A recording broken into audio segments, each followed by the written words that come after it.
Tudo bem, meus caros drugs? Sejam bem-vindos a mais um podcast com a minha opinião e minha nota no final do vídeo.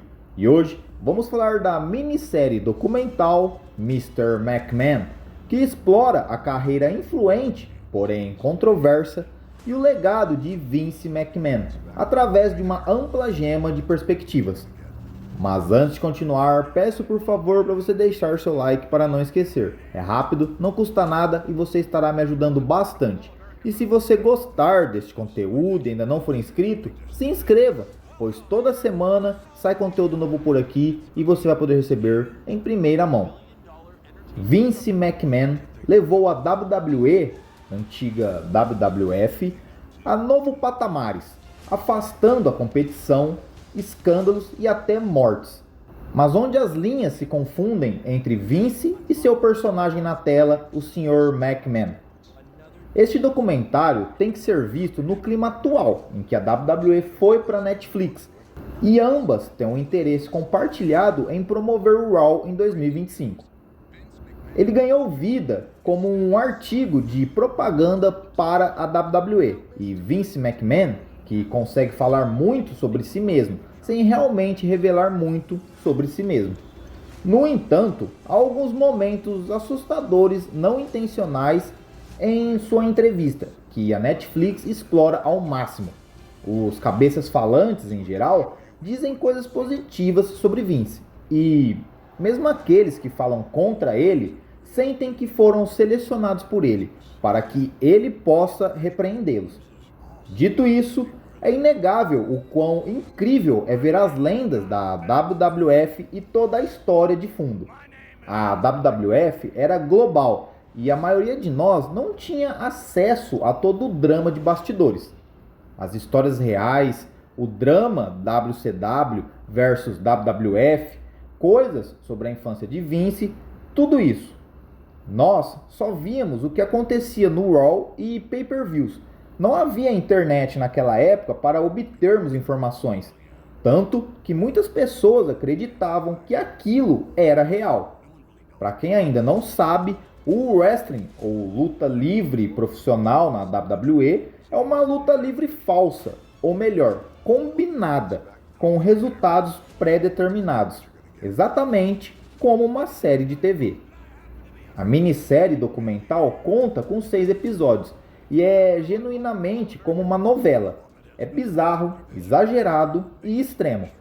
McMahon é mostrado como um mestre de marionetes de aparência um pouco enlouquecida, mas como seu personagem de Sr. McMahon. Também conta com entrevistas muito bem feitas e engraçadas, assim como algumas bem sérias. Ele explora vários elementos diferentes do wrestling, as pessoas, os negócios, os erros, mortes e ferimentos, e até fala sobre seu futuro brilhante. É agradável, esclarecedora e cativante para todos os públicos. É tão bom que eu assisti a todos os 6 episódios seguidos e fiquei querendo mais. Como não gostar ou não se empolgar quando há inúmeras lendas aparecendo, sendo convidadas e dando suas opiniões? Pessoas como Bret Hart, Shawn Michaels, Hulk Hogan, Stone Cold, Triple H, The Rock, John Cena, entre outros nomes conhecidos dos fãs, como Paul Heyman, Bruce Prichard, Dave Meltzer, Eric Bischoff e, é claro, Shane e Stephanie McMahon.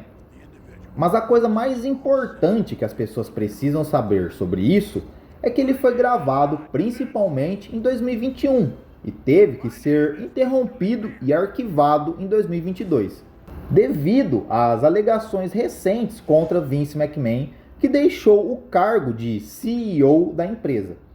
Você quase pode sentir a amargura quando a Netflix coloca a legenda de que Vince McMahon encerrou todas as entrevistas neste momento, deixando-as altas e secas. Vince e a árbitra são ignorados. Linda não é questionada sobre isso ou como ela se sente sobre seu marido ter uma briga consensual com uma funcionária em uma limusine, incluindo abuso sexual e tráfico.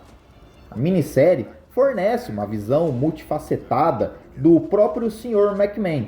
Seu carisma e sua perspicácia empresarial são destacados, mas também suas táticas implacáveis e decisões controversas, proporcionando um forte contraste com a persona pública que Vince cultivou ao longo dos anos, explorando como ele transformou uma empresa regional em uma potência global do entretenimento.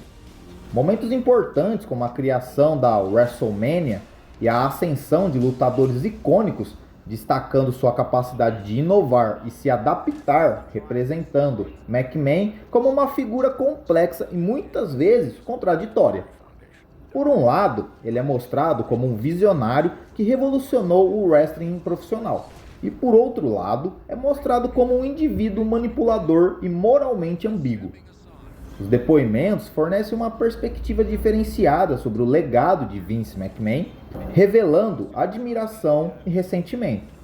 Embora as alegações contra ele sejam mencionadas, o foco permanece em grande parte em sua carreira e influência, proporcionando aos espectadores uma exploração instigante de seu legado, por meio de uma combinação de filmagens de arquivo, entrevistas e narrativas de especialistas. Ele pinta um retrato vívido de um homem que deixou uma marca permanente. Seja você um fã de wrestling ou simplesmente um interessado na história de uma figura controversa ou na história da própria WWE, essa minissérie é uma imperdível e adorável viagem pela nostalgia. Se bem que os últimos 15 anos meio que são ignorados. E se você não sabe muito sobre WWE, fica pensando que John Cena foi o último grande astro. Roman Reigns é relegado a alguém que apenas vagueia no fundo e alguns clipes de lutas. E quando vão cobrir o processo judicial, são apenas alguns clipes de notícias e capturas de tela de mensagens de texto brevemente exibidas. E há uma história de que Vince tentou comprá-lo de volta para evitar que fosse ao ar. Isso soa como Vince, o showman, o promotor, gerando calor para o show para fazer as pessoas assistirem. E funcionou. Minha opinião sincera é que no fim vai acontecer o mesmo que aconteceu todas as vezes em que ele foi acusado por algo ou por alguém. As acusações, ações judiciais serão retiradas. E é por conta de tudo isso que eu falei aqui nesse vídeo que minha nota para a minissérie é 10 de 10. Para mim, Vince McMahon é um ser humano genial e que, como qualquer outro ser humano, cometeu alguns erros e sempre colocou os negócios da família em primeiro lugar. Eu sou Team McMahon. E é isso, meus caros drugs. Se já viu ou vai ver a série, comente o que achou. Se gostou, deixe seu ultra like, se não, dislike. Se inscreva no canal para apoiar se você ainda não é inscrito. E até o próximo podcast.